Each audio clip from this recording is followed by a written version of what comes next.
Shall we start now?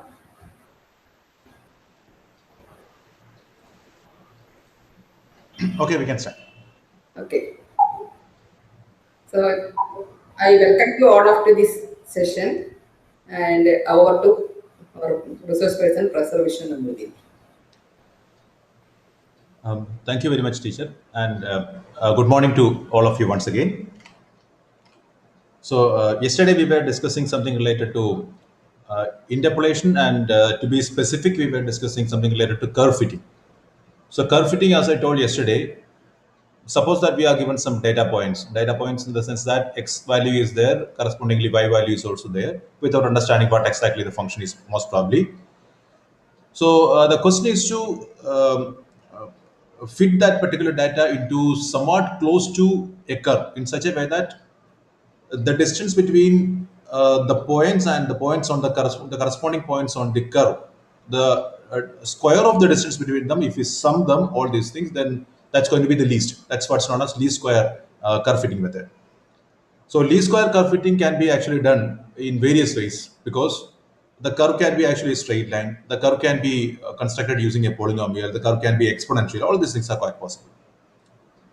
We have seen yesterday the curve fitting using a straight line, and after that we wanted to do the curve fitting using a quadratic polynomial, which can be parabola, and after that possibly we can curve fit using the exponential function just to see what type of exponential function actually will correspond to the given data, if at all it's going to satisfy. If you have some doubt in your mind that your data is going to satisfy the exponential distribution, maybe you can try to fit that data into exponential function, and you can see what exactly the curve is, and what possibly the y values can be provided for certain x values for which you don't have experimental data with you.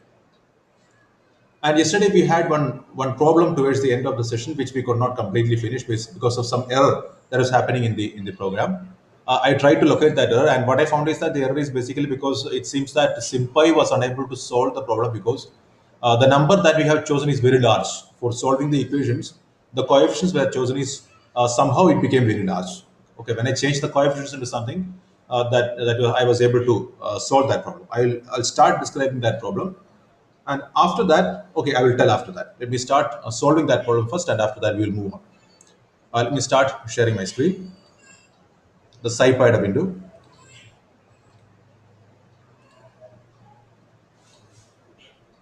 Spider window is here.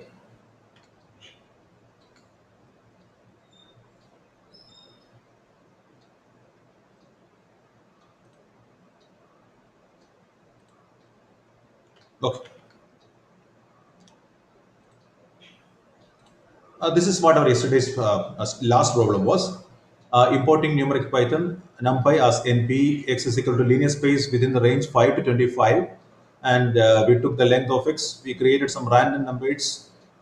We created actually, so here 30 data points are created. So 30 x values are created. Correspondingly, we are creating 30 y values so that we will get the complete set of data points. And after that, we have imported symbols and a and b defined to be symbols. Then we formed an equation with this particular format: nb plus a sigma x minus sigma y, and equation 2 as b sigma x plus a sigma x square minus sigma xy. This was the equation that we tried. And after that, when we were trying to solve this set of equations, we have a pair of equations here. When we tried to solve this equation, we were getting some error. Okay, the error was something like this. I'm just resuming with that program. The error coming out is something like this. And what I found is that it is not basically because of anything wrong with our equation, anything wrong with our method. It's most probably because that the values that we are choosing is from in such a way that the equation, the coefficients of the equation becomes too large for SymPy to solve. It's actually a defect with the symbolic Python. It seems maybe it can be solved by doing something else. But for continuing with our session, I'm just trying to change the range of x to something smaller, say 10. And now it's working. You can see that A is appearing here, B is also appearing here. So we have chosen 30 points. Okay. Now we have chosen correspondingly Y. What is Y? Y is chosen to be Y from 0 0.7 up to, is it Y being printed? Okay, well, no, this is X being printed. Y is not printed. Okay, let us print Y also.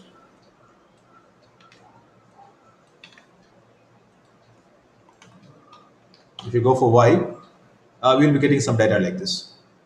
So Y values are here.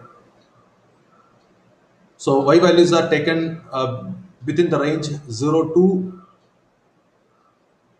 0.5, not 0 to 0.5. I cannot say exactly because it's random values.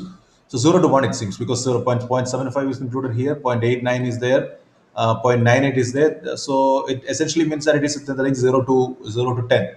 So if you want to change the range of this Y,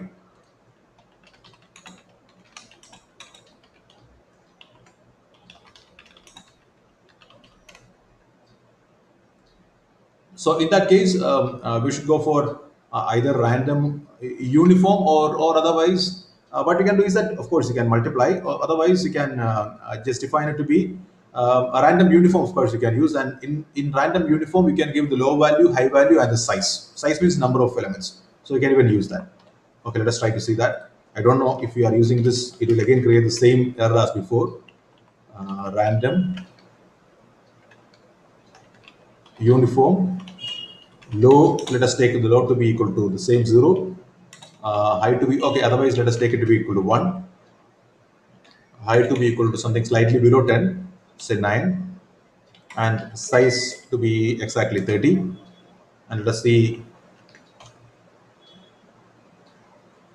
so Y values are coming to be 8, 5, 7.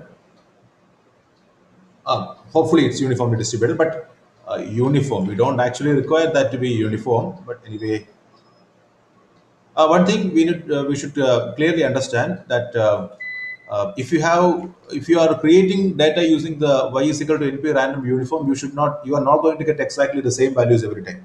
Okay, the values may change, because here say that the last value is given to be 1.95. If you rerun, you are getting it to be 7.56. So don't expect the values to be the same.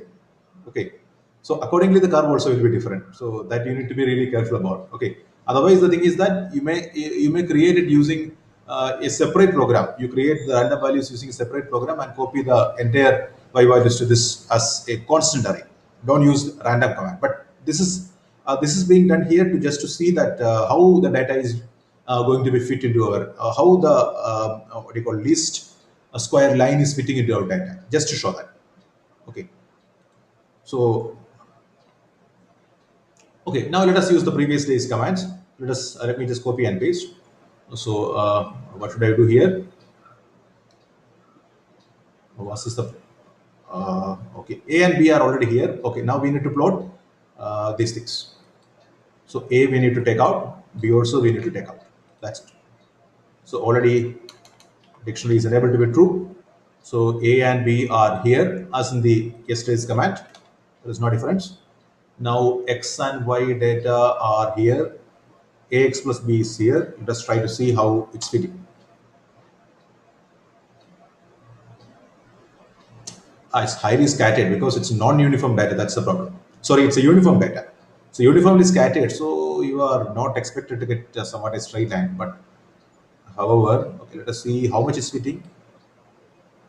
It's too scattered because of the uniform nature, I guess. Okay, let us do one thing else, something else. Instead of using uniform, let us use rand itself. So in such a case, it's going to be between 0 and 30. Now let us try to multiply it with say 9. Let's multiply it with 9 so that it will be going up to,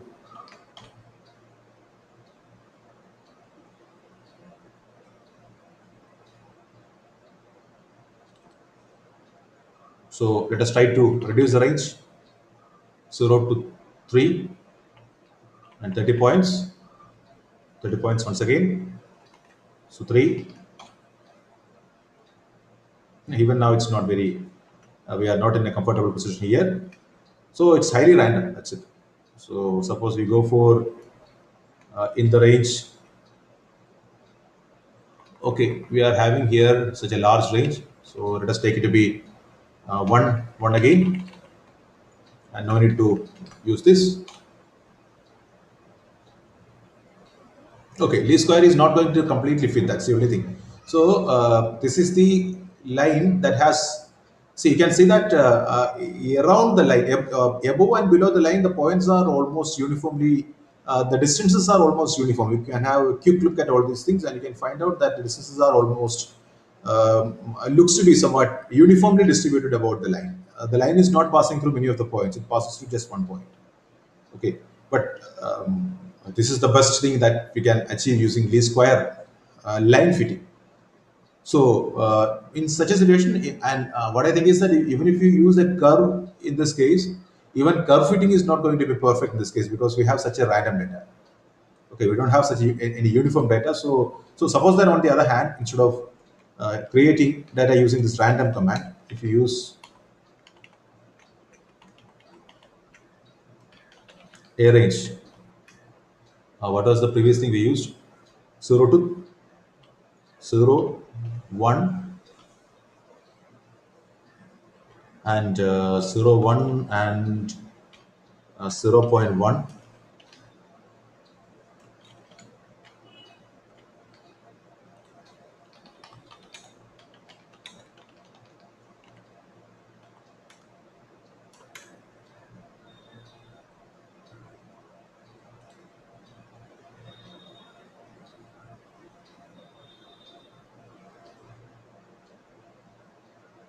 And in fact, if you want, you can even shuffle this to get some kind of once again randomness, not to make it much more uniform. NP random apply shuffle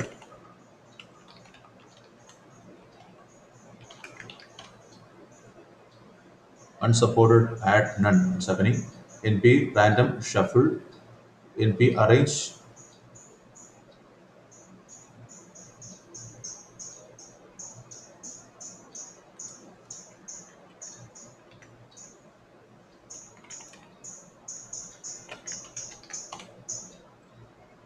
Y value is none. Okay, why is it like that? NP random shuffle. Oh, we are getting it to be what? So what do we get here? NP random shuffle NP arrange 0 1 0.1. Okay, let me just see once again. 0 1 0.1. Okay, so NP arrange is giving values between 0 and 1 within the range of 0.1. Oh, but the problem is that the size is not probably matching. So in that case, okay, arrange is not going to be that useful for us. Linear space itself we can take, and 0 to say 2 to 3, take 30 values.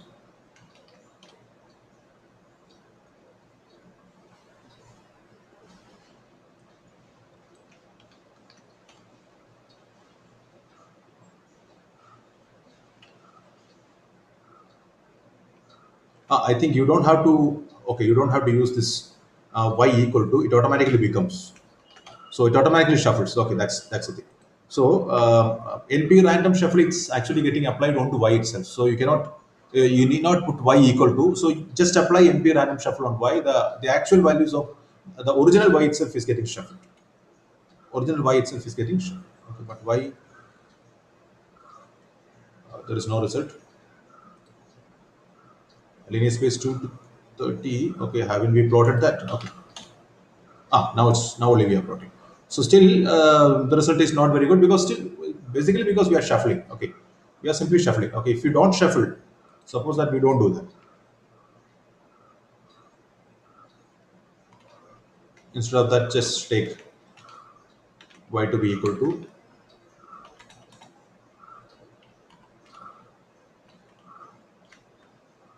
Suppose we don't shuffle. In such a situation, we can say that it's happening. It's turning out to be a straight line, but that doesn't make much sense because okay, if you square it, Now it seems to be somewhat reasonably okay because you have a square curve here, but instead of that, you are getting somewhat a close straight line. Or if you cube it, still it's slightly better. Okay, so you can see that this is the way in which we use least square fitting using a straight line. Let me update. I'm starting a new document. I have already shared the link with you. Let me update the Google document.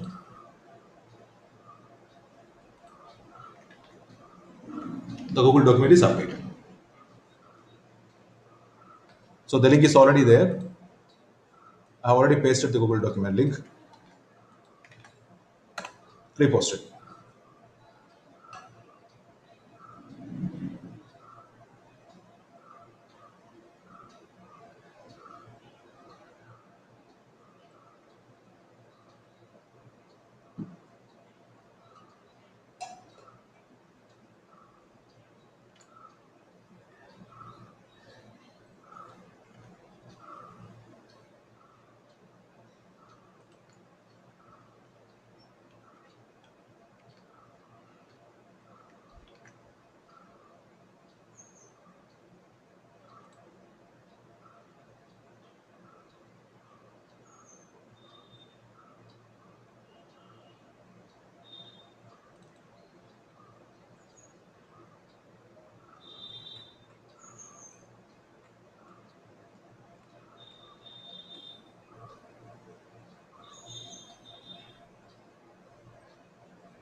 So this is the best fitting by using a straight line. Okay.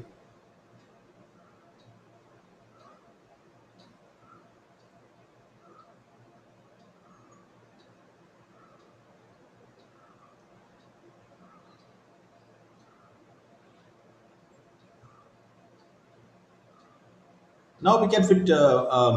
We can do the best fitting using a parabola. We can do so. Any curve can actually be done. So essentially, the curve fitting essentially means that we are trying to fit the data into a curve or very close to the curve. So whatever curve we have, we can try to fit.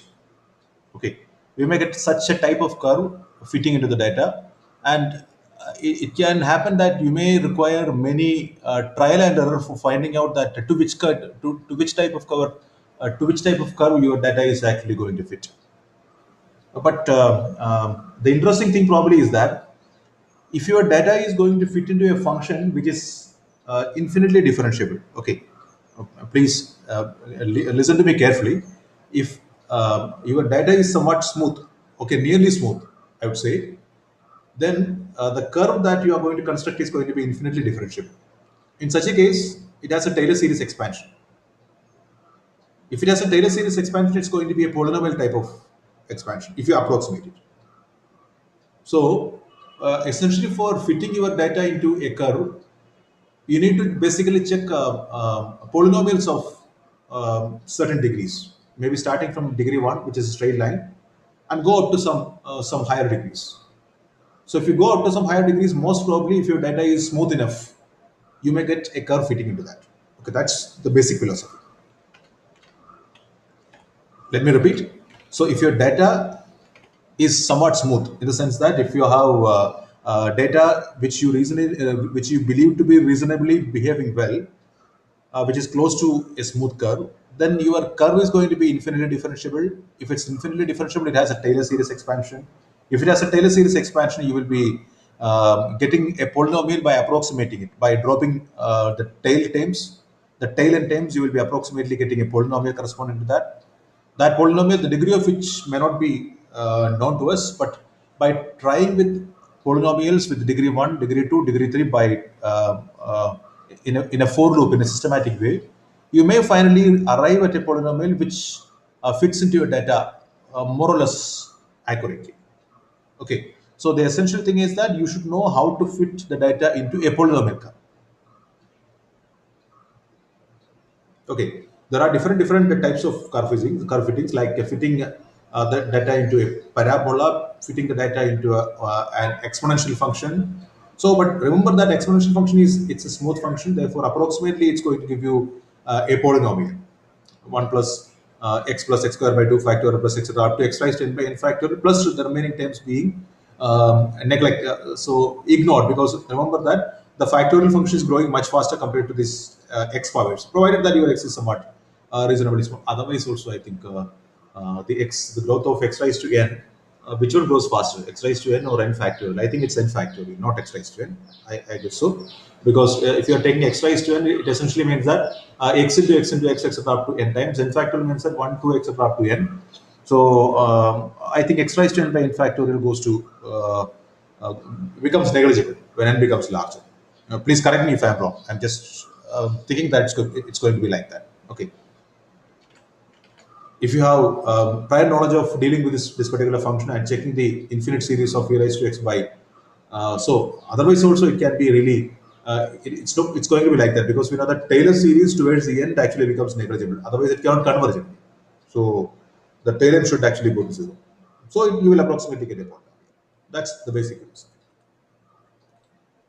So the essence of what I'm trying to convey to you is that suppose that we know how to fit the given data into a polynomial of arbitrary degree, we can get the best possible curve fit. Okay. So we should therefore try to understand how to fit the data into polynomial of any degree. But now the problem is that to explain that thing, we need to know how to handle matrices and related stuff in Python. But we haven't done that.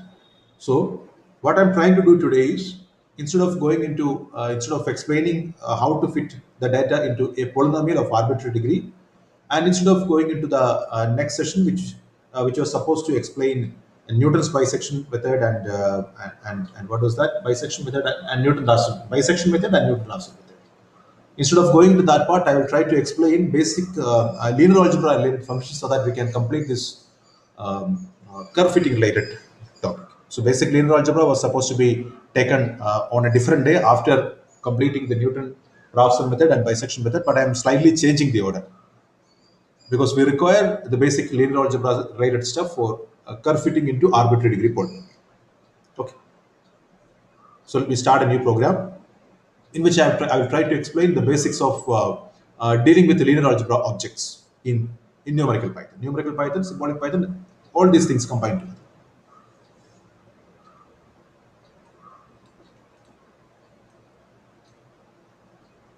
This was not 54, this is 55. So I'm starting a new file with linear algebra.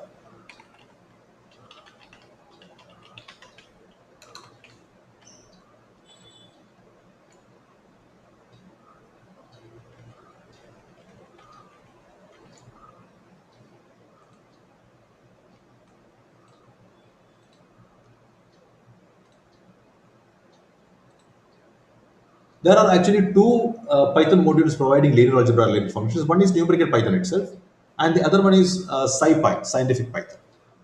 But most of the times, what happens is that there can be some intersection between the SciPython related functionalities and numerical Python related provided modules.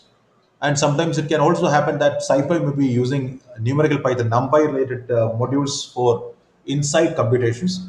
We don't have to worry about those things. Mostly we will stick to numerical Python related stuff because most of the things are already available there. And once you understand how to deal with the linear algebra objects in numerical Python, it's not very difficult to understand the same kind of things related to available in the SciPython. Okay. Let me start. So the very first thing is how to create a matrix. That's the first thing that we should understand. How to create a matrix in numerical Python. So creating a matrix. So a matrix can be created. Suppose that A we want to create it as a matrix. So this is, we know that matrix is nothing but it's a list of, it's a multi-dimensional list of elements. For example, suppose that we have a list like 1 2. This is we know that this is a kind of vector that we usually deal in our day-to-day mathematics computations. So suppose that you have in square bracket, suppose that you have 3 4 in addition, So in most of the computational software notation, this actually corresponds to 1 2 corresponds to the first row, and 3 4 corresponds to the second row. Okay, 1 2 corresponds to first row, and 3 4 corresponds to second row. So if you include 1 2 4, so then the length of each and every what do you call list inside this list must be the same. So 3 4 6. Otherwise, you cannot take it to be a matrix. So this is not exactly the way to define matrix in numerical Python. I'm just saying that this is a structure that we are going to use. But if you do this definition of course, you can define it like this. But if you do like that, most of the operations that we are going to perform using numerical Python will not work. So we need to use the method suggested by numerical Python for performing computations using numerical Python related modules. So defining a matrix is defining an array, a multi-dimensional array.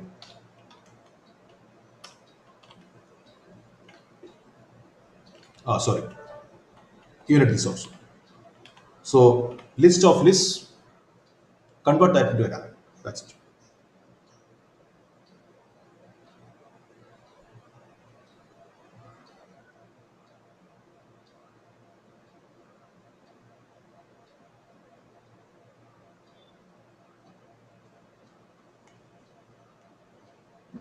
So A is defined. See that? This is a list, this is a row, this is another row, and these two lists are enclosed in a single list. So it is a list of lists. The only thing is that inside this list, every other list must be of the same length. So 3, 3, 4, 4, like that.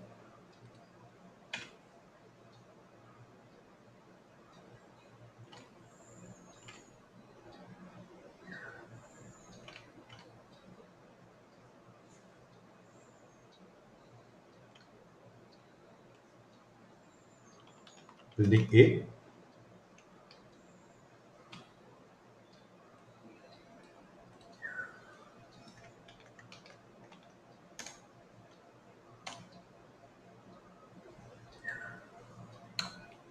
Now what you can do with A?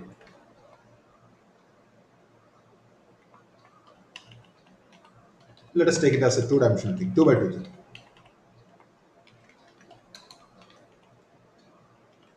A plus A, or otherwise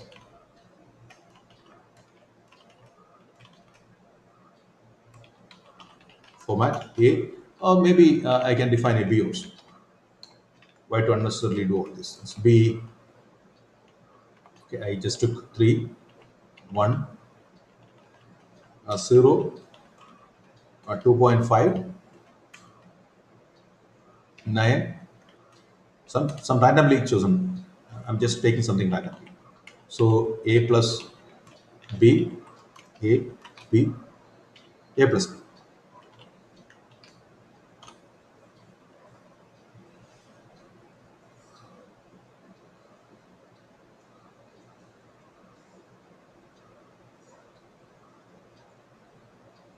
It's not coming out nicely, but still 3, 4, 0, 2.5, 9, 20. So the result is correct. 9, how do we find the result of this? So where are the elements? 1, 0. So it's 1, 2, 2.5, 4.5, 3, 9, 12, 4, 20, 24. That's correct. Now, the multiply, same. A, B, A star. The only thing we need to check is if it's compatible or not.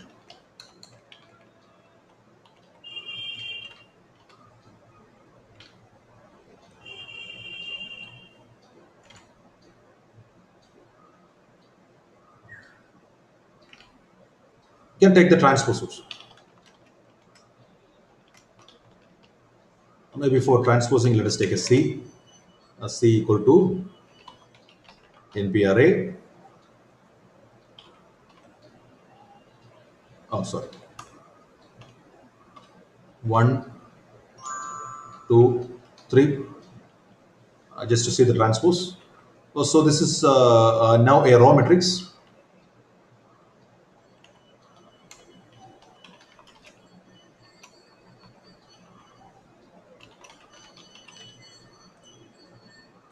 Let's find the transpose equal to, for transposing, take C and then NP dot transpose.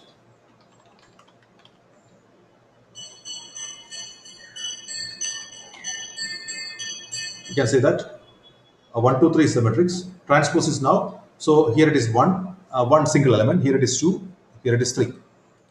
So finding transpose, just use NP transpose. Let me update the entire thing to Google Sheet.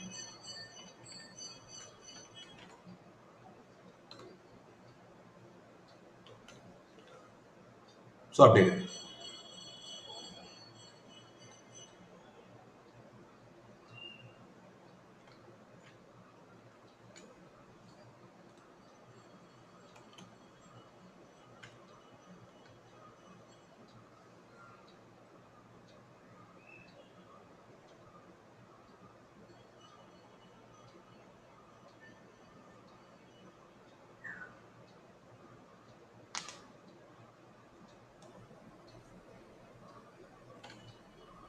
So we can individually access the elements, in the matrix. For example, we have seen that C is nothing but it's a raw matrix 1, 2, 3. Okay. For getting this 1 out of C, what we should do is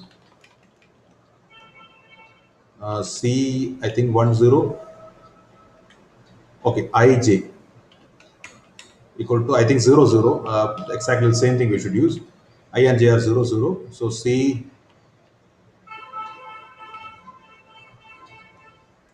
IJ equal to, so to access that, we need to simply use C, the usual notation, C uh, I, not the usual notation exactly. Okay, let me just try to see if I'm saying it correct. Format.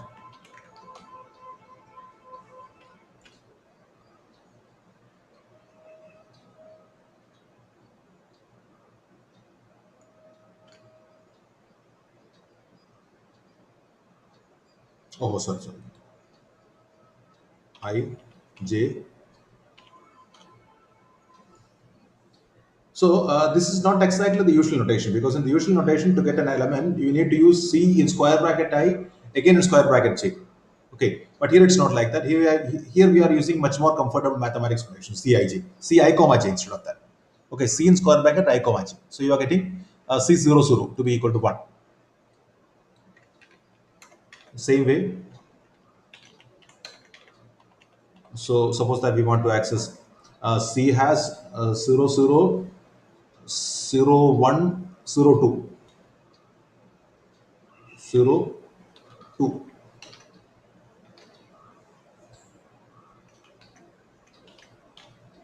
So 0, 2 is 3. So you can access any element like this.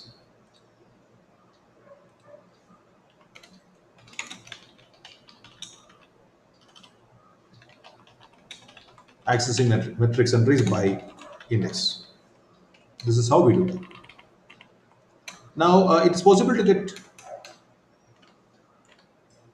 So let us create a 3 by 3, 3 by 3 or 3 by 2. Let us take, so that we can see the difference. So D, let us take it to be NP array list of lists. What did I say? 3 by 2. So 3 rows are required and 3 rows. So 1, 4. So first row. Minus 5, 7. This is second row.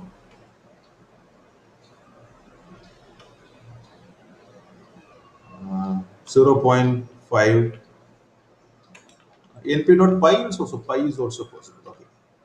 So we have a 3 by 2 matrix.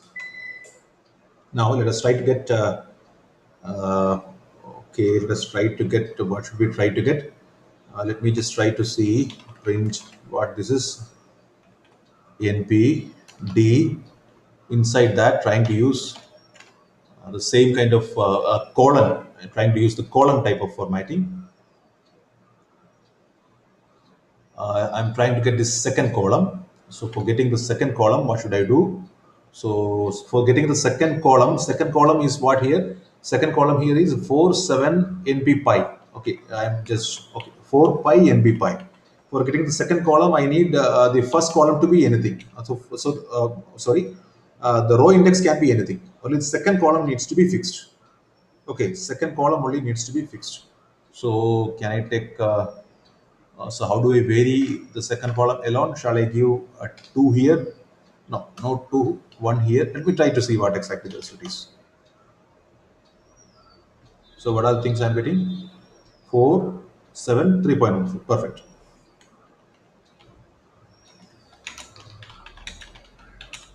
So what is the meaning of this? So by colon, what I mean is you take all the elements starting from take row to be 0, take row to be 1, take row to be 2, and the column is fixed to be at 1. So we are getting second column because the counting is starting from 0. So 0 and 1 means 1 actually means that in mathematics sense it is the second column. So 0, 1 minus 5, 0.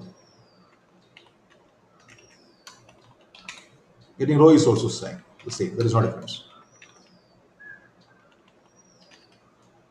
First row, that's easy. It's 1 4. So this is how we can access the individual rows and columns. Now, can we change the individual rows and columns? That's another thing.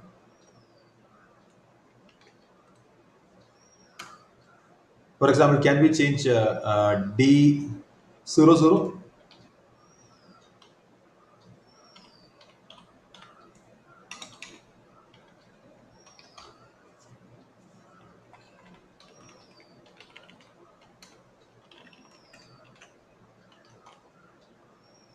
That's also allowed. You can change the individual row.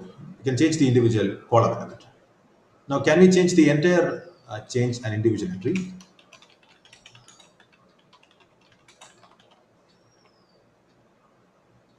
Can we change the entire row or entire column? Second column, suppose we change. Can we do that?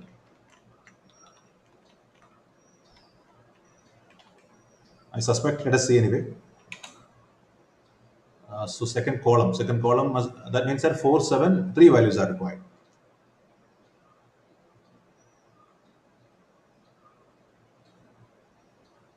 I can just try. I'm not very sure about that. The 3 values. 3, 3, 3. Printing B. Second column. Yes, that's also possible. So all these kinds of manipulations are possible here.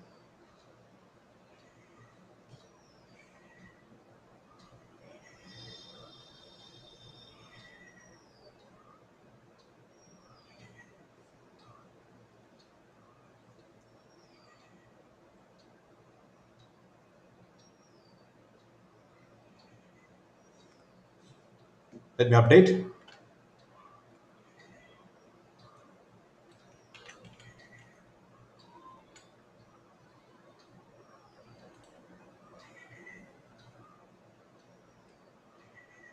So the Google document is updated with this.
Okay, I think that's quite straight. And there is actually, instead of using the transpose, np dot transpose, I think because it's already an np array, you can directly use np dot, dot t notation also. Okay, let me just try to show that.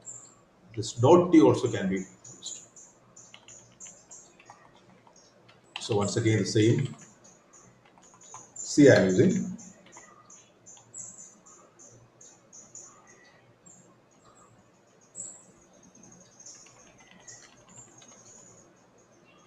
Dot t. So this is also available. This is a short notation. Okay. C dot t. Doesn't mean that we are multiplying C with t. This is the method. So this is a method. That's an important thing. So if you are applying this transpose, uh, C, the entire C may get changed. Entire C, no, C is not changing. C is exactly the same. There is no difference, but transpose is being found. This is a short notation because it's an NP array. So C dot st.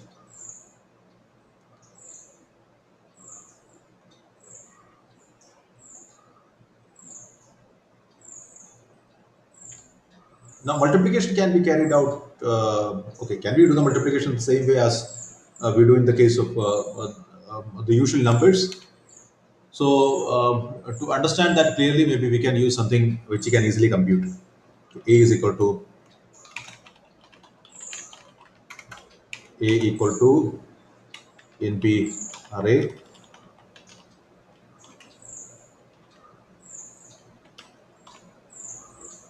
1 0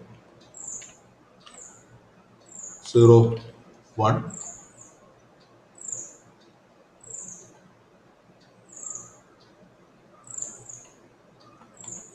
It's a list of this. Sorry.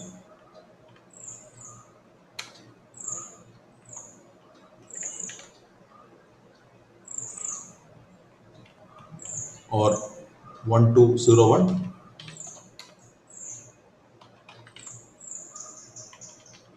Reading A 1 2 0 1. That's fine. If you multiply 1 2 0 1 with 1 2 0 1 itself, what do we get? 1 2 0 1 1 1 into 1 2 into 0. Okay, let's try this. That maybe again change it to 3 1.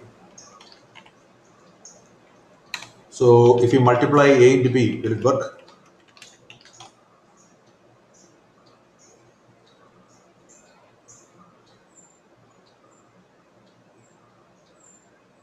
This is correct. 1 2 3 1. 1 2 is the first row, 3 1 is the second row.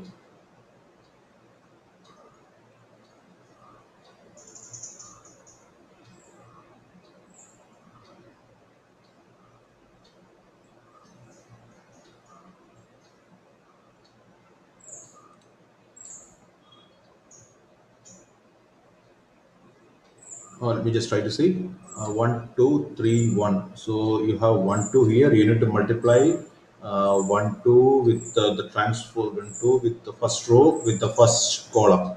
First column is 1 3. 1 2 with 1 3. So 1 into 1, 2 into 3, 6. That's 7. Result is not correct, right? Anyway, the first number is not going to be equal to 0. So what type of multiplication took place here? I don't understand. So print B. Okay, sorry. I have not taken A star here. Instead, I have taken B. Now it's correct. So 1 2 should be multiplied with 1 3. 1 2 dot 1 3 dot product. So 1 2 dot 1 3, which is the first column. 1 2 dot 1 3 means that 1 into 1 is 1, 2 into 3. But still, it's not correct. So what type of multiplication took place here? Can anyone guess? What type of multiplication took place here?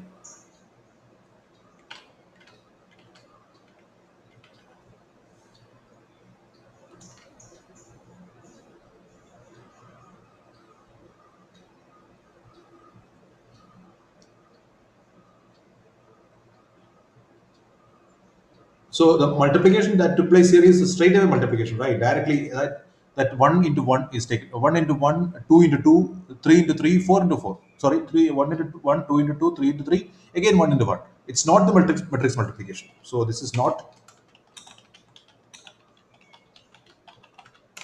Okay, so this is not the way to multiply. So there was a question in can we express it in a matrices form? What do you mean by matrices form in a single bracket?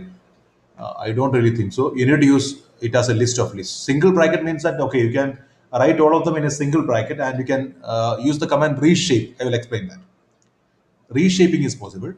Uh, so reshaping in the sense that suppose that you are writing in one a single list. Okay, instead of writing it as a list of lists, suppose you write a is equal to one ordinary bracket, then square bracket 1 comma 2 comma 3 comma 4. Okay, not as two lists, but instead of that, just as a single list. So if you write it as a single list, what happens is after that you need to reshape it. You need to specify that what type of one dimensional matrix is required. Dimension of the matrix you need to specify. So that's essentially called using the reshape command available in numerical Python. Okay, I'll try to explain that. That's the only way to put it in a single bracket. Or if you mean using the matrix type of bracket, we cannot type matrix type of bracket using the keyboard, right? So that's not a possibility. That's not possible. If you mean that.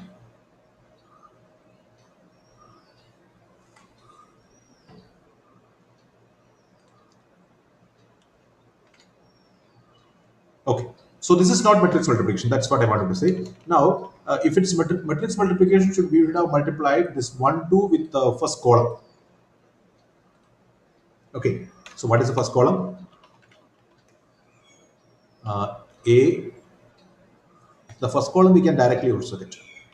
A. If you take okay, how did we get the first column? This is the first column, right? First column 0, and sorry, for getting first column you require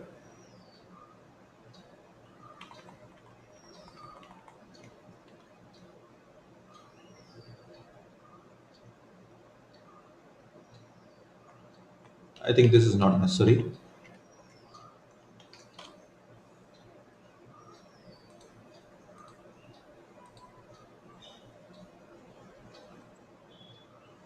Or do we require this? Yes, the column this comma is required. Oh, yeah, right. Sorry. This comma actually corresponds to uh, see this column is actually the next entry. At the place of the next entry, we are giving column. So column is actually supposed to be an entry corresponding to it's a wildcard entry. It corresponds to everything. So this corresponds to this is the column representing thing. This is the row representing thing. So here column means that take the elements from every row. So we are getting the first column. So the first column is 1 3, and now we wanted the first row, right? First row is 0 column. So we need to multiply between these two.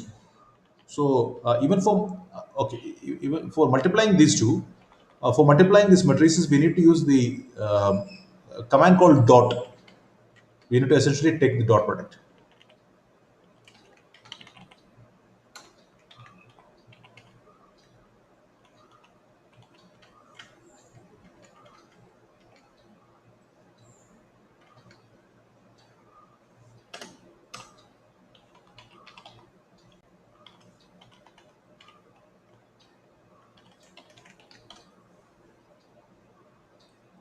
Is this correct now?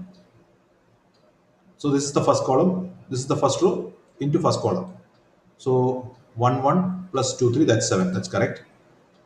Now first column into sorry first row into second column. Second column is 2 1. So 1 2 into 2 1. 1 2 into 2 1. So 1 into 2 2 into 1. Therefore it's 4. That's correct. So we need to use dot.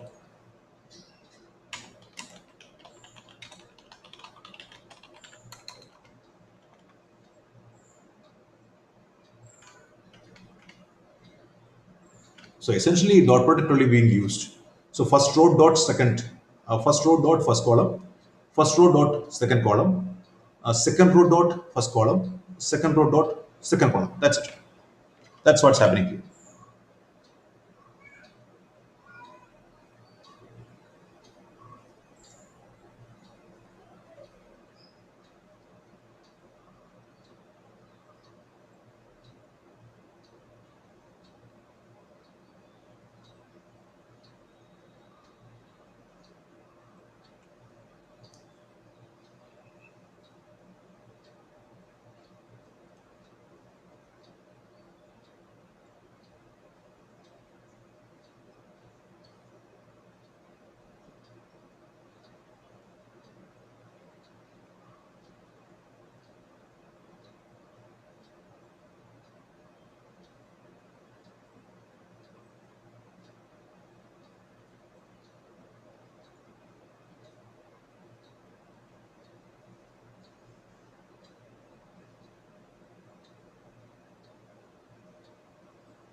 Okay, now um,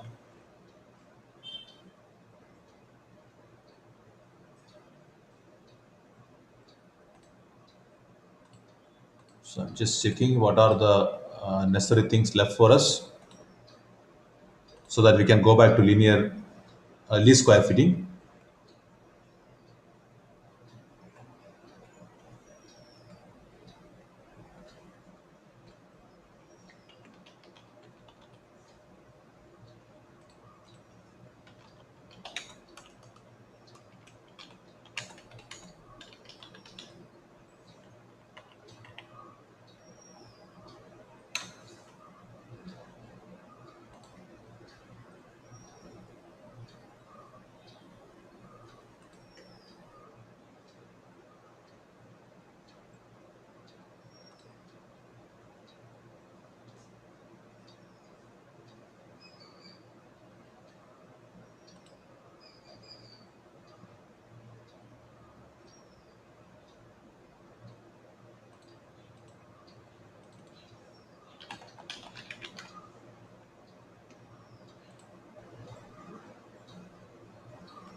Okay, there is an. I'm seeing one more option for multiplying matrices, but I don't really see there is any basic difference between the way in which we are using them.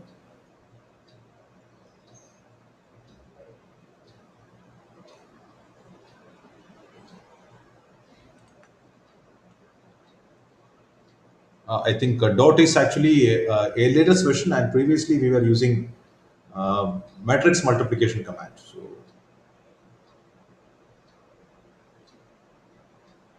yeah, I'll just tell that method also so that if you are having a look at some documentation, you may see this as another method for multiplication. So in P, so they are giving exactly the same result, right? Matrix multiplication AA.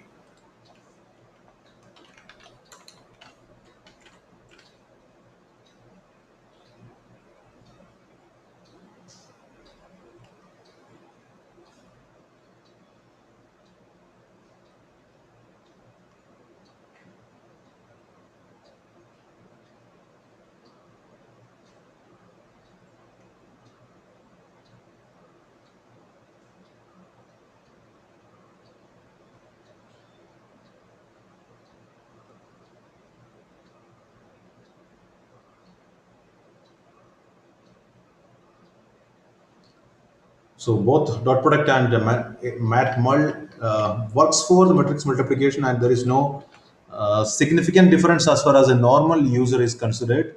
But I understand that np dot is actually a latest command. Therefore, np matrix multiplication it was available much earlier. So np dot must be an optimized version of matrix multiplication, having probably more options. That's what I understand.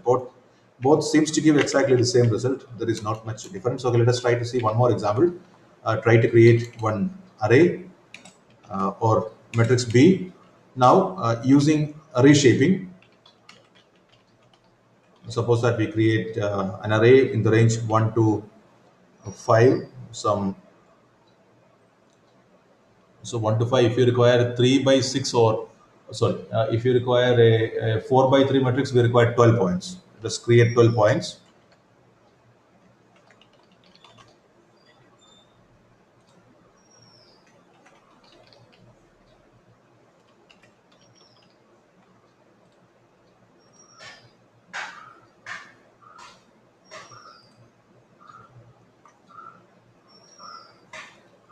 and let us try to reshape this. So because now it's we are getting it as a one-dimensional array. So reshaping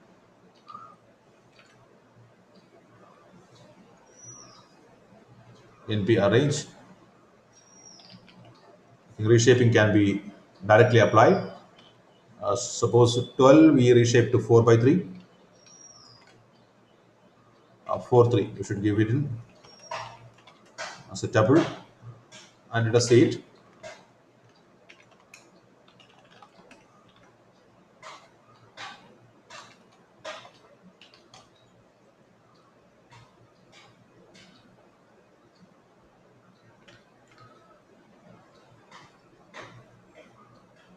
Oh, sorry. Arrange you require not arrange. I'll use linear space because we don't know array A range is how much is going to give. So 12. So what is it now? B is, so this is 1, 2, 3. In what dimension is reshape? Okay. So, oh, 4, 3. 4, 3 means that 4 rows are required. So 3 columns are required. 1, 2. So this is actually a command, and we can reshape our own created arrays also can be reshaped. NP array. Suppose that we write for the identity matrix. So identity matrix 4 by 3 to we cannot multiply. 4 by 3 can be, okay, identity 4 by 4 can be multiplied to 4 by 3, and 4 by 3 to 3 by 3 identity matrix. Okay, let us create the smaller one. 1 0 0 0 1 0 0 0 1. How many entries are here? Okay, let us see once again. 1 0 0 0 1 0 0 0 1. Reshaping it to a 3 by 3 matrix. So let us call this to be ID3. Identity 3 by 3.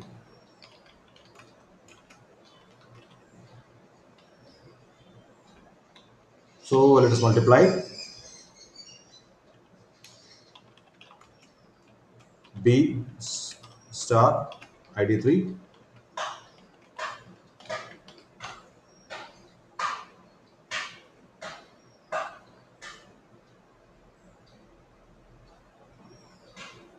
sorry, you need to keep it as a list.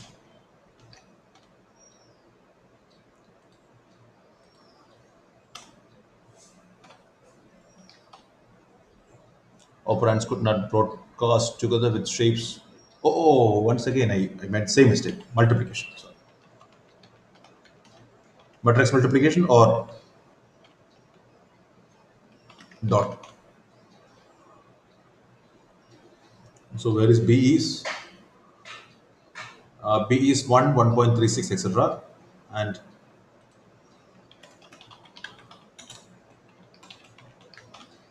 the product is 1, 1.36, etc. Exactly the same. 4.63, etc. Now, if you try to multiply in the opposite order, identity 3 with B, it should fail because the dimensions are not matching.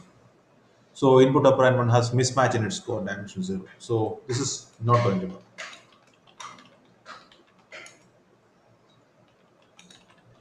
Not compatible for matrix multiplication. So this is how we multiply matrices and reshape.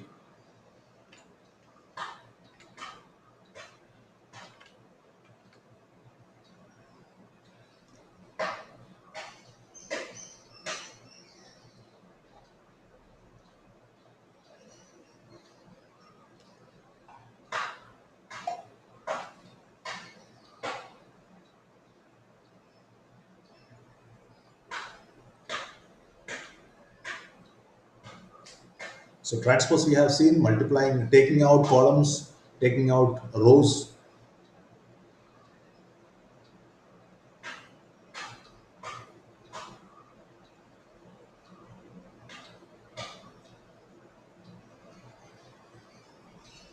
Multiplying a matrix with a scalar is quite easy. Straight away you multiply. Don't need to do anything else. So for example, ID3 is already there. Suppose that we multiply with the scalar. Even symbolic multiplication is also possible. If you want to multiply with C,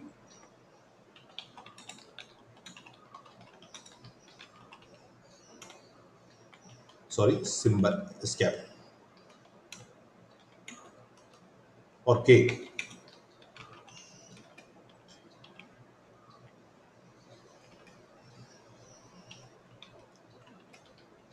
K star ID3. So what should it be?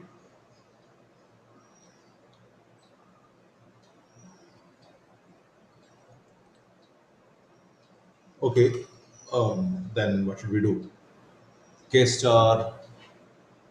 So to multiply,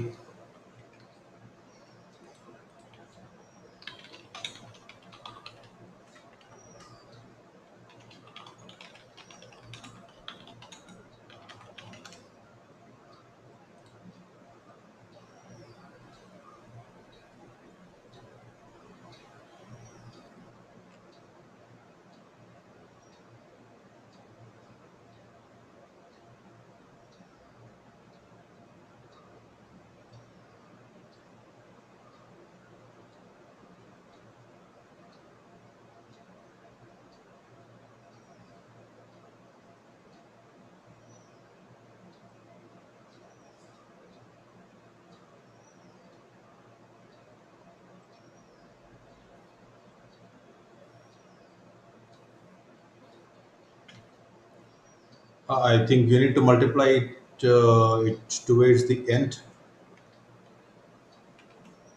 star K. What is ID3? ID3 is an array. K is symbol K. Will it work with some 2, say?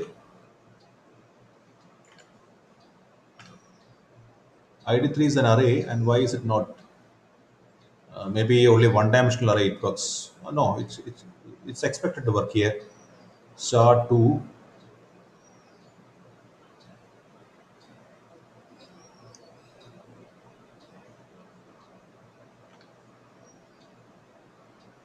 So what is it exactly? Reshape 3 3. Okay, let me just try to see what this ID3 is.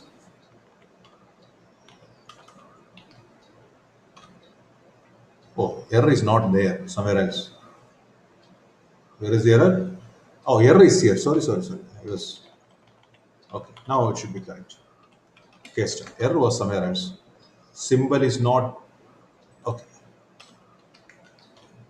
Yeah, that's fine. So that's fine. So previous error was blocking the execution of the program. So multiplying a scalar with matrix is straightforward. Directly multiply. No need to do anything extra. So scalar multiplication can be carried out like this, and most probably division also can be carried out exactly in the same way. Print 93 by 2, getting everywhere equal to 0. Now for subtraction and all these things, you require the usual. You can subtract only a matrix from a matrix. So otherwise you cannot.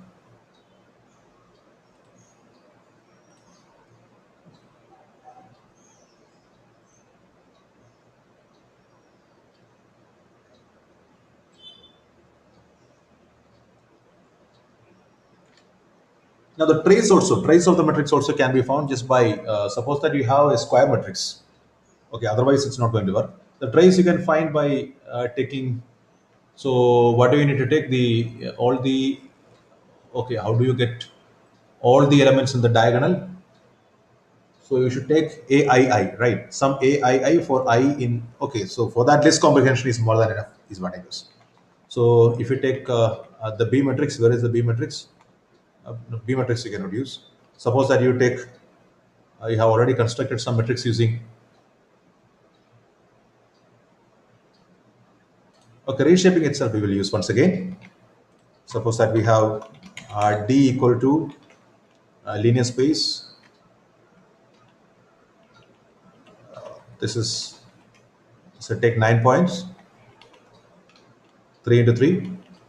Suppose we take up to 9. If you use 1 to 9, what it will be giving? Okay, let's see.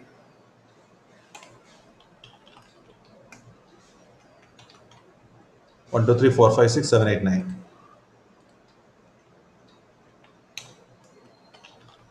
So for finding the trace, what should we do? We should sum all the entries dii for I in the range 1 to 3, right?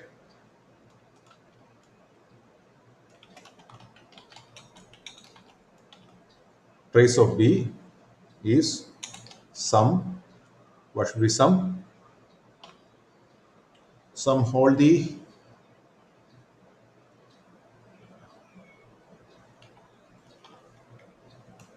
D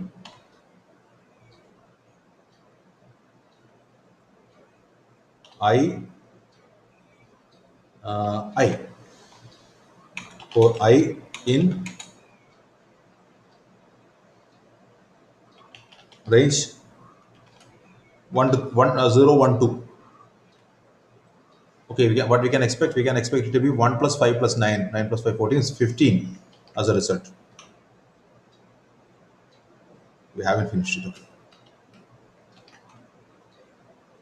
Okay, this is how we can find trace.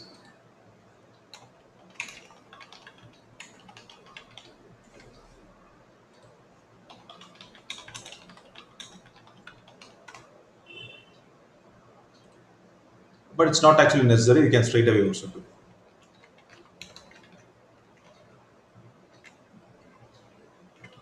So directly use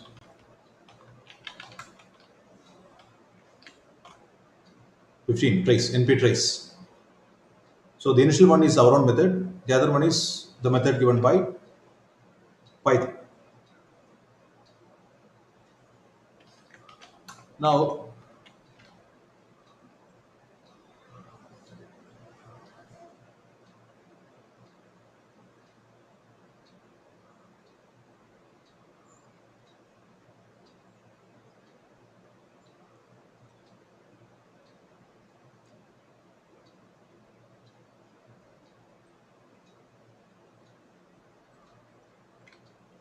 what is this? Suppose that we find this to be 1.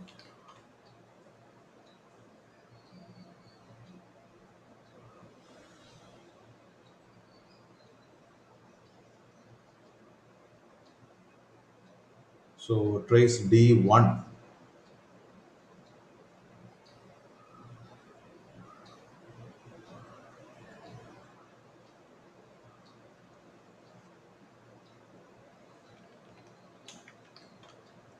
Trace D0 is this.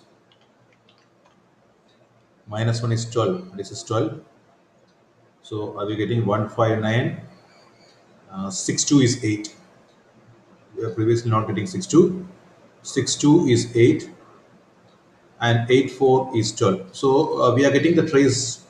So this 159, look at this. Look at this. This 159 is actually the main diagonal, and if you draw a parallel line, if you draw a line parallel to the main diagonal above, you will be getting the elements as 2 6. Okay, line parallel to that, you will be getting 2 and 6 on that line. So 2 6, that is what minus 1 is. So zeroth line is the diagonal line, and if you put minus 9, it's going upwards by 1. And if you take plus 1, you're getting 1 down. So you're getting 1 down in the sense that, but if you're getting 1 down, you should have got which value you should have got? 1548. You are not getting 12. Are you getting 12 here? Okay. So what I said is not correct completely. So minus 1, if you are choosing, you are coming down by 1, minus 1, because 8 and 4. If you are choosing 1, okay, minus 1 comes down and 1 goes up. If you take up, then you are getting 6 plus 2 as 8. Line diagonal above main line, sorry, below.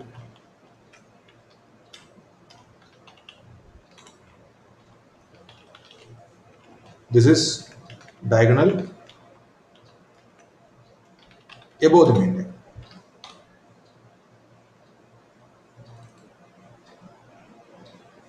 Not trace entirely, something different.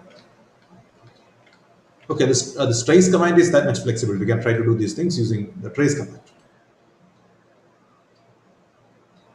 Now, finding the determinant is also really straight away. For finding the determinant, it's available in the linear algebra module available in numerical Python. Okay, so dit is the command for that.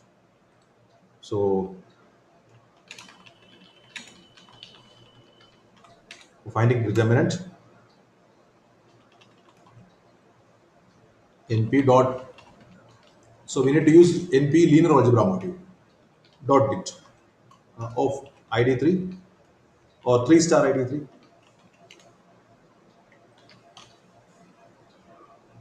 27.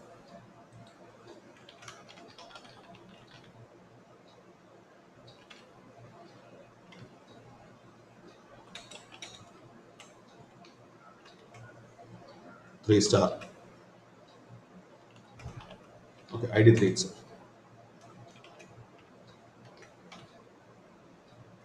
It's 27. Of course, the determinant is not going to work on non-square matrices. If we try for non-square matrices, we may get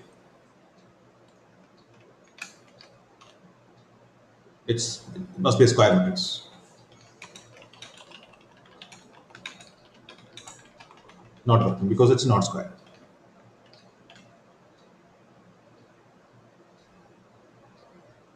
And inverting is also straightforward, provided that inverse exists.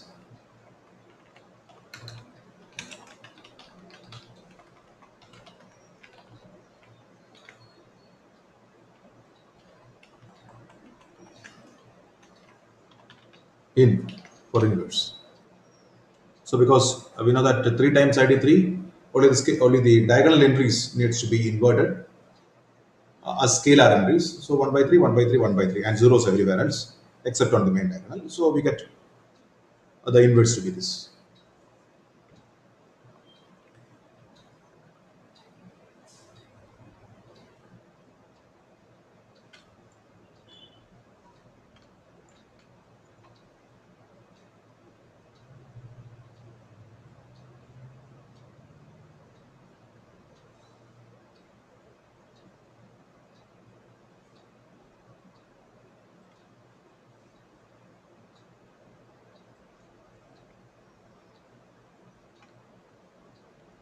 We can raise it to powers.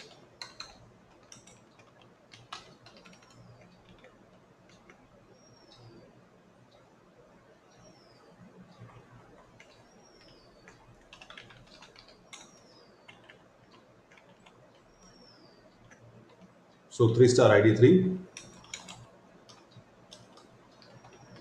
if you square it, so for that you need to just take matrix power. 3 star id3 is a matrix. So power, if you take 2, so that squaring it, so you'll get 90009, etc. Now negative powering is also possible.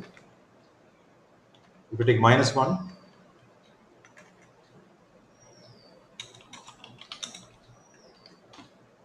you will get actually the inverse. And this is inverting and squaring.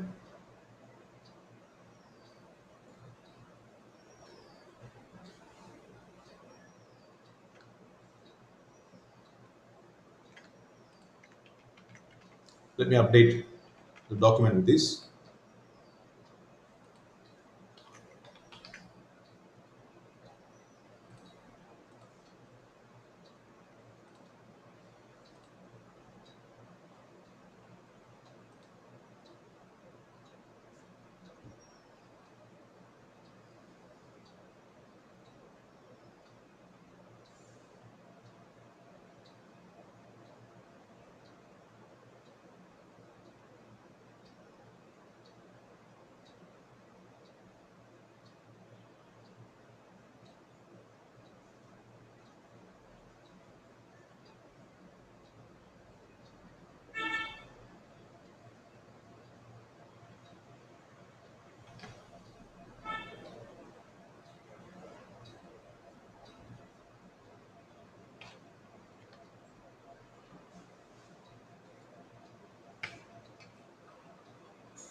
Using all the techniques that we have discussed so far, we can, given a matrix, we can find the characteristic polynomial quickly, because the only thing that we require is, so we know that if you have A as a matrix, then we need to just take A minus xi and take the determinant of that. So we already have all the techniques for defining a symbol.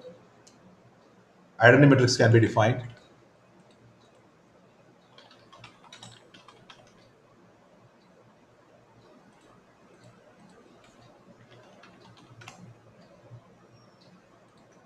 In fact, the identity matrix can be straight away defined using the identity command. Okay, instead of doing all these things, let us go into another program. This has already become too large. So 57th.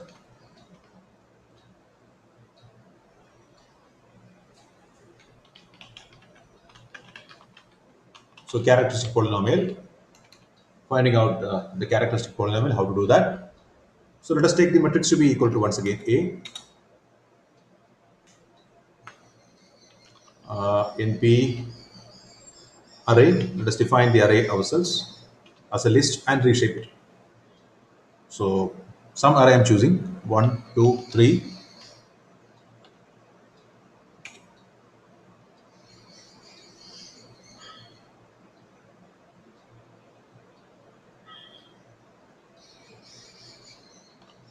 Or otherwise 8, 0, 4, minus 1, 3, 4.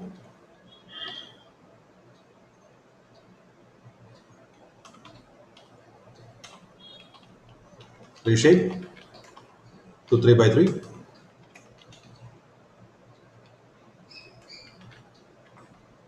Saving it.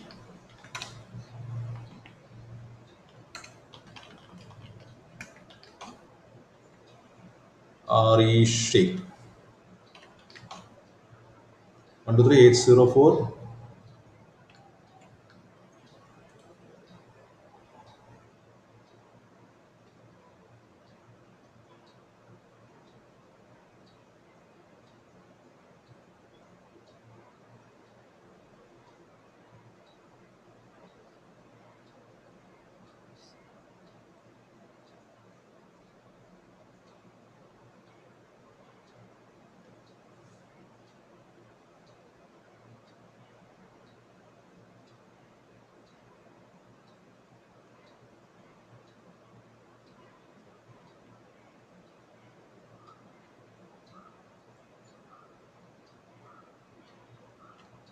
Now we need to create,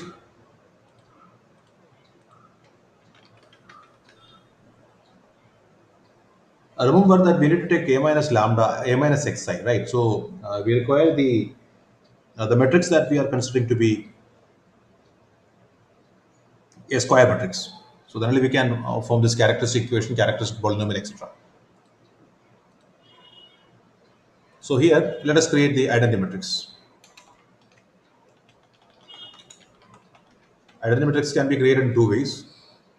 So let us call it to be ID3 to make it clear that we are creating a 3 by 3 identity matrix. So NP identity 3. That's it.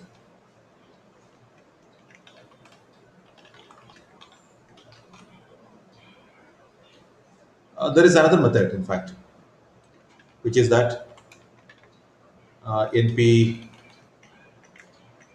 I.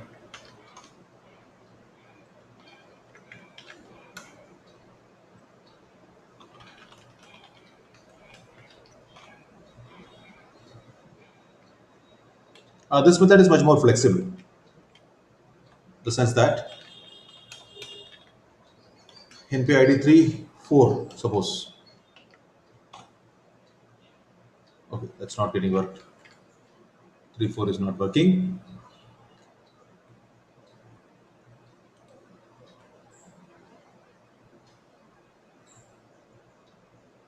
number of columns. Suppose we take 2, what do we get? Oh, sorry, it's not printed. So here, 3 2 essentially means that we are creating in the main diagonal. We are taking, so this 3 2 create a 3 by 3 matrix. Okay, create a 3 by 3 identity matrix, and after that take the first two columns.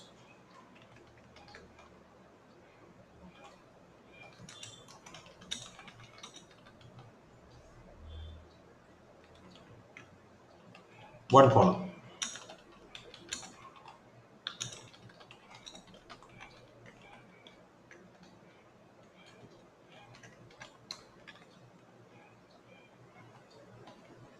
On the other hand, if you specify um,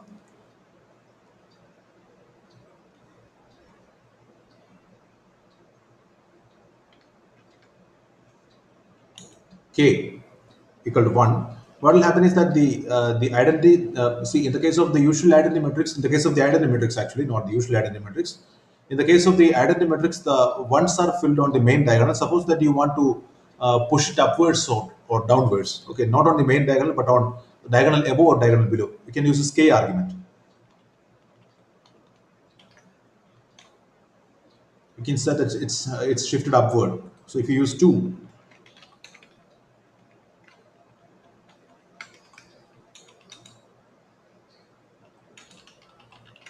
above main diagonal, if you use k is equal to 2, what will happen? It's shifting further upward. If you take k equal to -1, it will come down. Okay, this is a much more flexible command.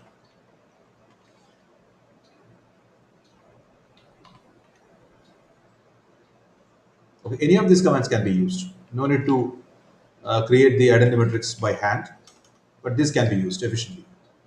Now we have identity 3 by 3 identity matrix is there. Now we need a symbol. Okay, a minus xi.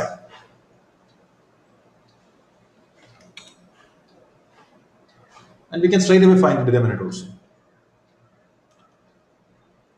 From sympy, import symbol x is equal to symbol x. Now forming a minus xi and taking the determinant. Okay, maybe we can even see print a minus x star id3.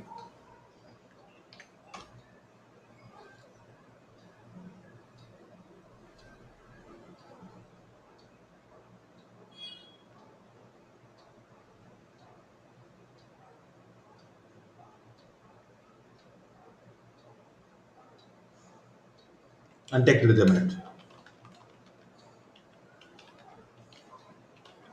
A determinant was where? Was it in linear algebra or in pdit? Where was that? Yes, linear algebra.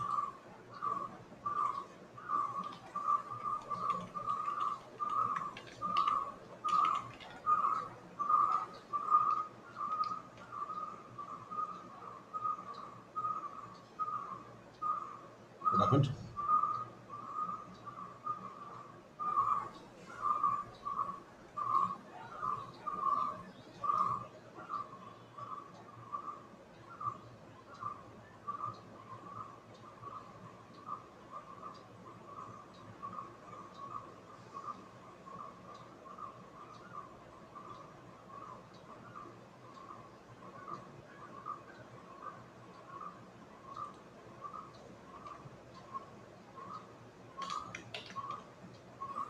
Okay, I think symbol multiplication is not working properly. Maybe we need to multiply. Okay, how do we take? But how did we do that previously then? We actually multiplied symbol there. K, K star ID3. That is working perfectly there. What's the problem here? X equal to symbol X. A minus 3 ID3.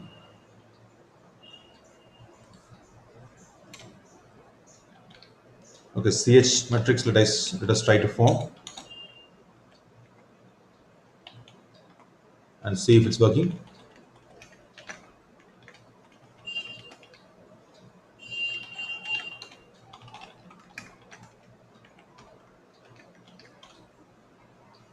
That seems to work. So from here, oh, I think determinant is unable to. Oh, okay. Determinant is probably trying to evaluate it as a number, not as an equation.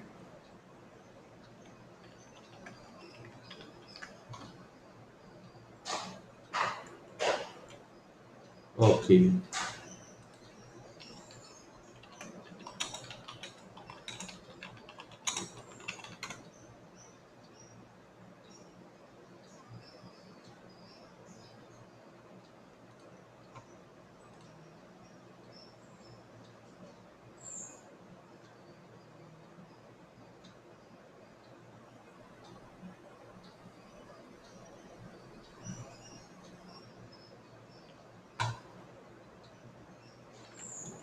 Okay, we have a problem here.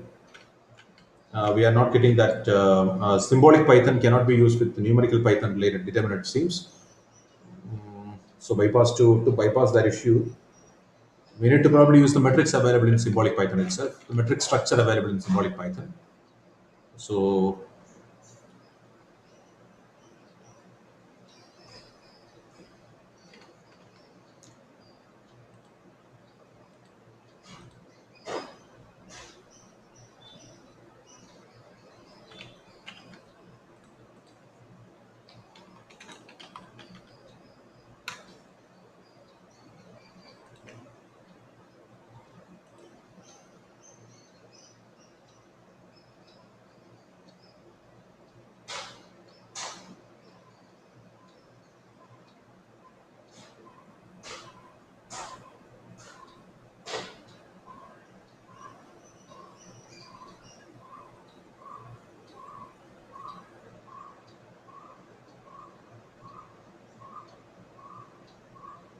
I don't know whether it's going to be compatible. Let's try to see anyway. So symbol X. Okay, let me just try to redefine. If required, I will change everything. So let me try to define this to be A to be a matrix using sympy.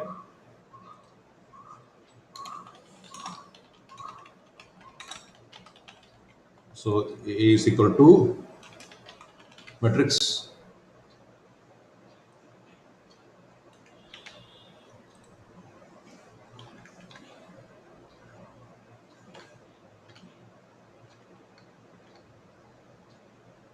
Maybe directly I can use this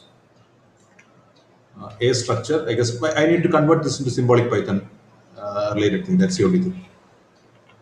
We just try to suppose this. So what is this A? So is that's fine. So A was defined using numeric Python. Now it's a symbolic Python matrix. So identity also I probably convert like that.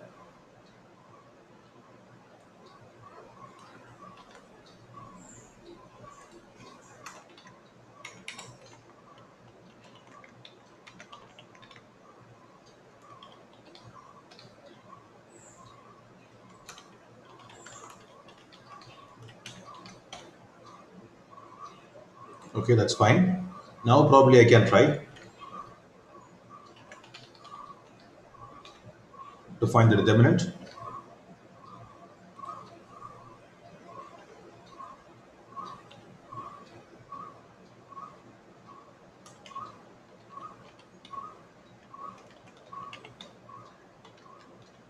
I'm not using the determinant method in NP, but the determinant method available in symbolic Python.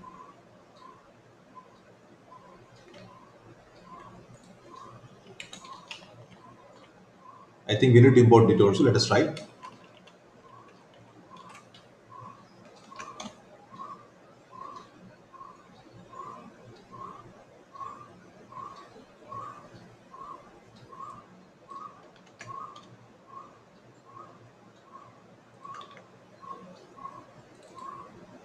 Okay.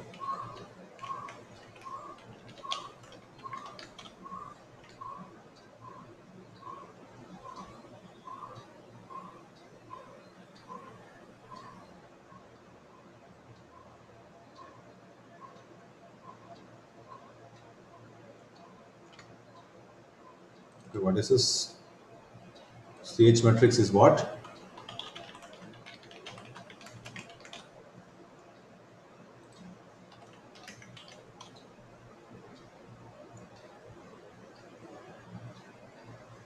It's given to be matrix.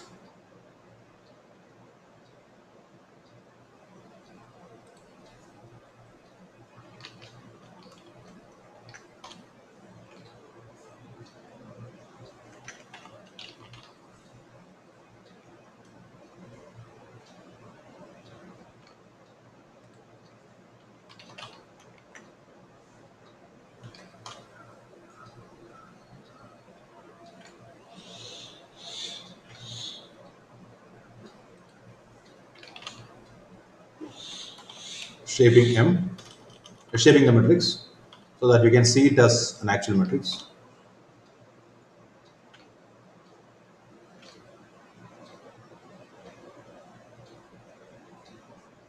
It's still not giving. Okay, it's A. Oh, the error is not here, therefore.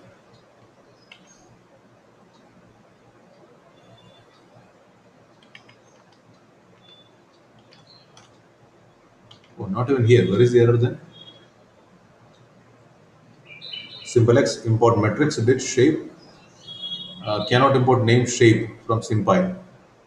Shape. Oh, from sympy import shape.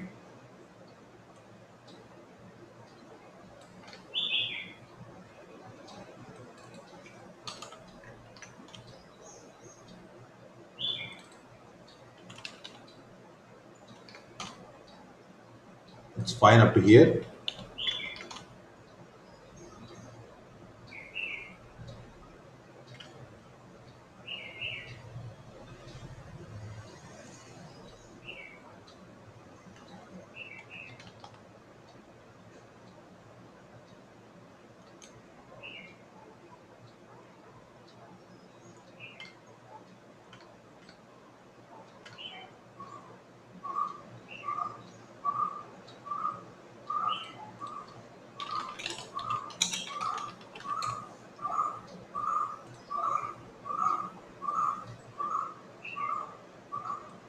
Okay, let me just 1 second. What I think is that there is some problem with the symbolic Python version, which seems to be somewhat. It's not that updated. So sympy version.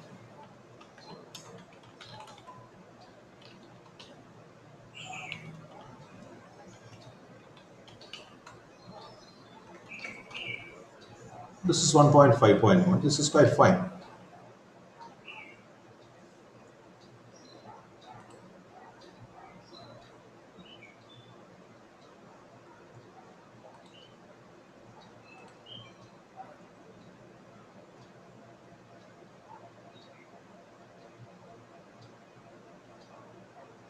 Okay, let me just try to use apply dit on this. Maybe that's a mistake I'm doing. Applying dit on this instead of.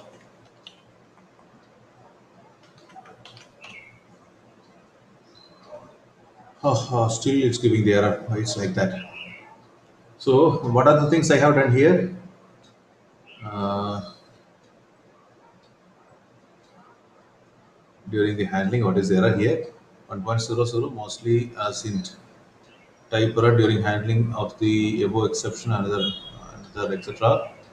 Line 827. So it's not very helpful. The results are the error messages are not very helpful here. So one is not ID3. So I have matrix A here.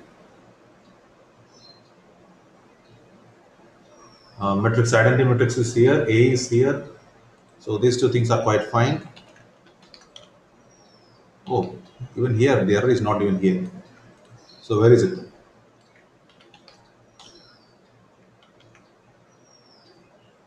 Is the error with the dit?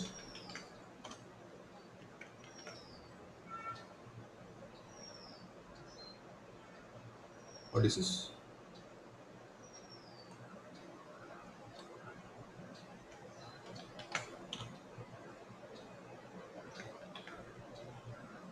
From sympy import symbol. From sympy import matrix and it. Why should that create an error? That's fine up to there. A is equal to matrix A. Fine.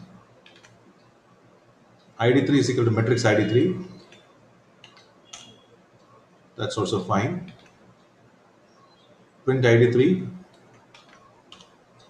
That's okay. CH matrix is equal to this. That's also okay. And what's the problem? Where is the problem? Import sympy.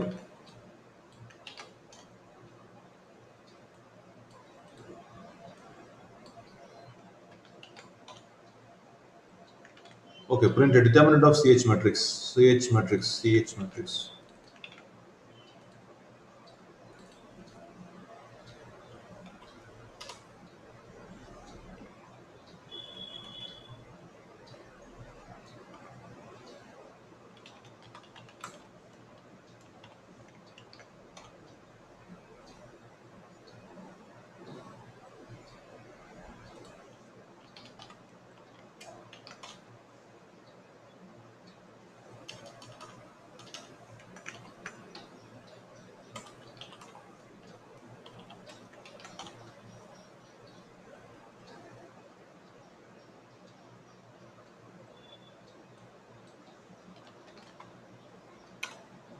Okay, let us see the help on sim. Help on bit. Matrix symbol A3 determinant of a dit I3 is 1 matrix symbol dit matrix symbol A3 determinant of a. What's the problem here?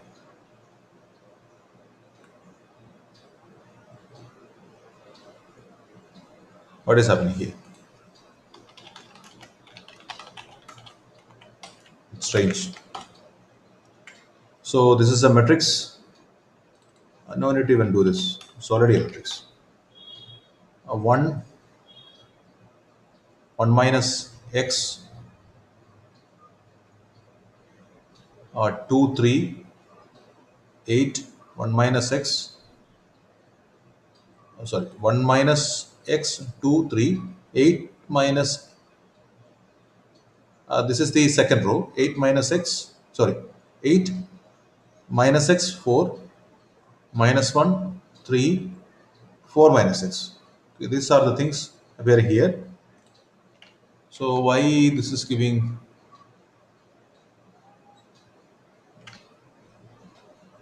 Oh, this is a matrix. Okay, this is a matrix inside matrix. A is equal to matrix. Okay, let me just try to see. Am I doing something wrong? Let me just convert this into. So without using directly this capital A, I'll try to define using the matrix command in straight away. I'll try to define instead of this. So let me define A directly here without using this command.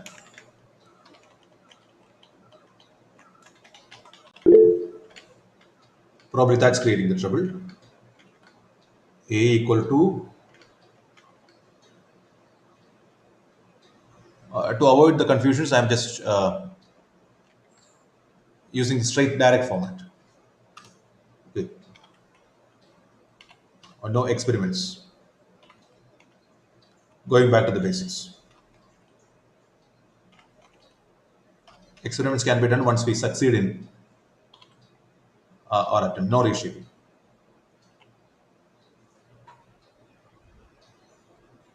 Suppressing this.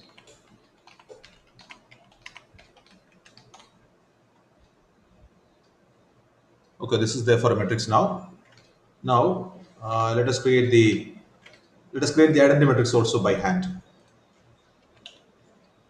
Matrix. So 1 0 0. I'm just trying. I don't know whether I will succeed. 0 1 0. After oh sorry 0 1 0 0 0 1. Okay, the identity matrix is here. That's fine. ch matrix trying to print 1 minus x. Hopefully that's fine. Determinant of that. How important? Okay, the determinant is appearing here. So I think there is some problem with we tried to mix this NP. We tried to mix this numerical Python and symbolic Python, and some compatibility issues are there. Therefore, it seems to be fine. So the characteristic polynomial is here. Maybe we can even expand it, but expand needs to be imported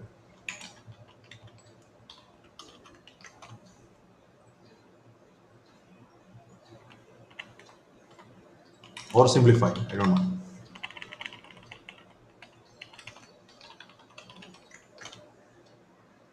Okay, bound simplify. It's not giving any decent answer. Expand is the only thing that seems to work.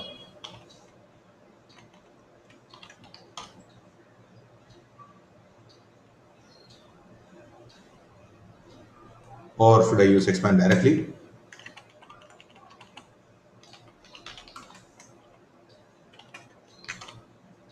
This seems to work. Expand minus x cube plus 5x square plus 21x minus 12. So if you want to see the characteristic equation roots, you know the method to solve that. Okay, you can find the characteristic equation roots also simultaneously in the same way. So we didn't use numerical Python, but instead we use symbolic Python.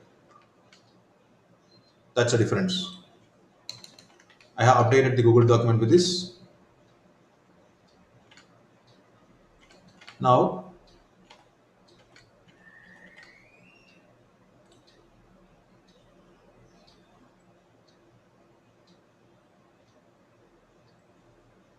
sir, I think there is with the feedback from there is some problem. So it's not accepting responses. You need to probably open this. Anil Kumar sir, I think you can just modify. Sir, hello. Yes, sir. There is some problem related in this feedback form. Anil Kumar sir told tomorrow we can do both days Okay. feedback. Okay. Okay.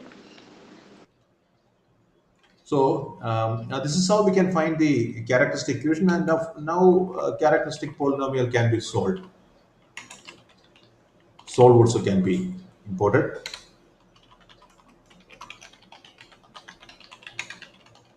Characteristic values are solved. Oh, we haven't.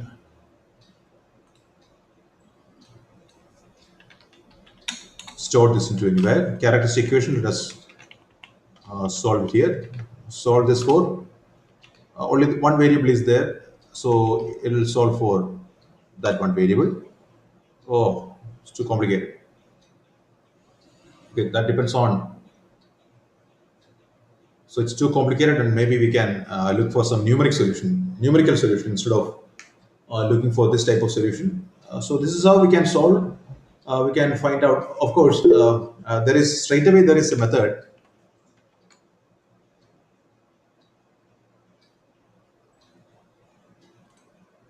So there is a instead of trying all this, instead of doing all these things, like trying to find out the characteristic equation, trying to solve these things, there is actually a direct inbuilt method, a built-in method available in numerical Python. Right? You don't have to do all these things. You can straight away find. You can straight away solve these. Solve for finding this what you call eigenvalues. Eigenvalues, characteristic values. Characteristic polynomial you will not get, but characteristic values can be found. For finding the characteristic values, you can straight away use form the matrix and use the EIG available there.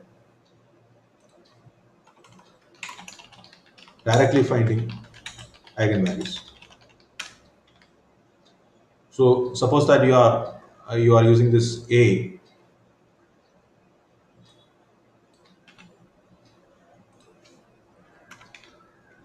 but using NPR list of lists. I think otherwise also it should work.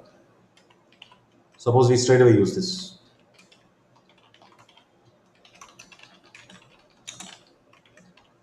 NP linear algebra.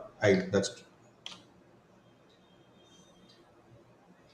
Are you getting something complex? There is nothing complex. I think basically because here we are getting something complex because Is there anything complex? No. Maybe after simplifying it, your complex numbers will get completely vanished. There were some complex numbers when we tried to use solve from symbolic Python. There were some complex numbers, but when we are trying with linear algebra eigenvalues, we are not getting that. Okay. So some queries are there in the chat box. So Shankari says that. I think I have already answered to her. Okay. So I think what she wanted is can be expressed in the matrices form. Okay. Matrices form in the as a single matrices form we cannot express definitely. Okay. That I have already answered. Okay. If there is anything else, they can ask. But I think I have clarified that. Okay. So yeah, this is how we can find the characteristic values instead of going into constructing the characteristic polynomial. But if you want to construct the characteristic polynomial, you need to definitely use symbolic Python. There is no other way. Okay, so characteristic polynomial can be found out using symbolic Python mixed with. The issue is that if you are mixing symbolic Python and numeric Python, certain functions are not compatible with symbolic Python. So you cannot mix up things. You need to use the matrix command, determinant command, etc. available from symbolic Python. Otherwise, the kind of issues that we have seen just a few minutes back, such issues will pop up. Okay, I think we have almost covered all the basics required. We have almost covered all the. Yeah, Krishna, you please. Sir, here that as the dimension of the matrix is 3, so we should get 3 eigenvalues. But here we are seeing that there are arrays that it is returning some arrays. Why? Okay, let us see. What is it we are getting? So, are we getting it as a complex number? That's what I'm thinking. So, where is it starting? Eigenvalues are. So here we have 3, and this is 1. Another one is okay. We are getting it to be an array. That's right. I didn't actually notice that. So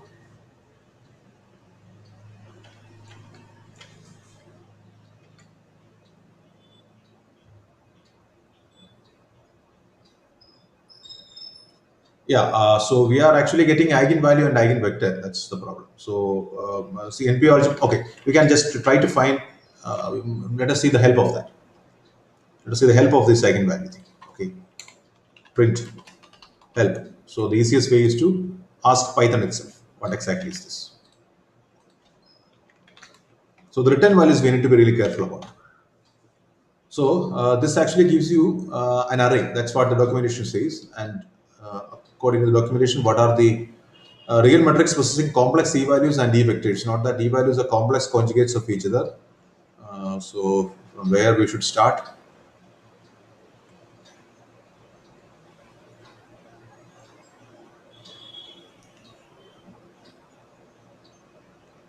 So eigenvalues and right eigenvectors. I think right eigenvectors is the normal eigenvectors. Right eigenvalues and eigenvectors will be computed. An array, the eigenvalues each repeated according to multiplicity. Eigenvalues repeated according to multiplicity. So what next after that? Array, the normalized eigenvectors.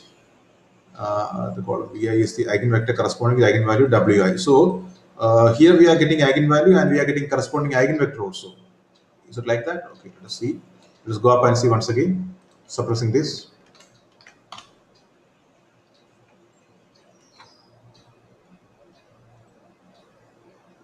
So here you have this -3 and 0.51, 7.51, etc. 0.4. So how many rows are here? This is one row. This is another row.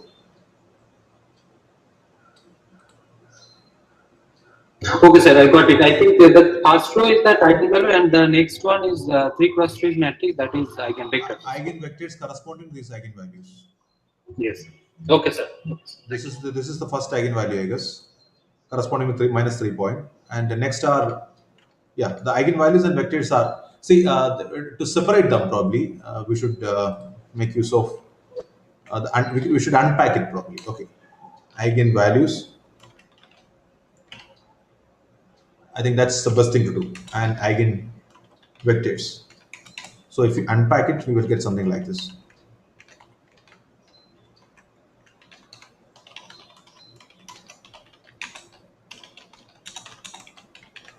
So eigenvalues are here. Instead of this, let us suppress this and see. So eigenvalues, therefore, we get to be minus 3, 0.5 and 7.5. These are the eigenvalues. Now eigenvectors, that's stored to this eigenvector variable.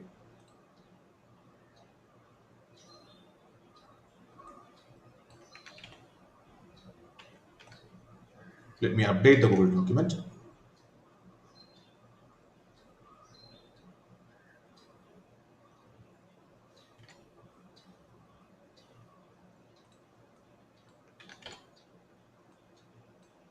So I have updated the Google document also. Okay, now with this I will probably stop.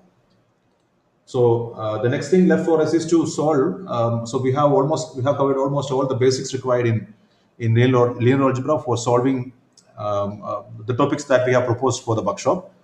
Especially the least square fitting that we are going to continue. That problem we will solve using the techniques that we have already discussed in tomorrow's session. Tomorrow's session is once again at 10 o'clock in the morning. So after, if we are getting time after that, and I think mostly we should get time after that. So we will try to solve some polynomial equations, approximate solutions we will try to find using bisection method as well as Newton-Raphson method. Okay, with this probably I'm stopping. If there are any clarifications further required, you may please ask now. Thank you very much for your patience. Thank you. Please ask for clarifications if they any required.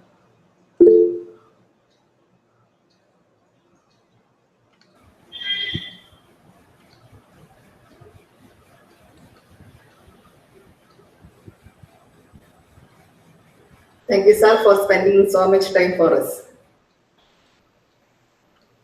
Thank you all.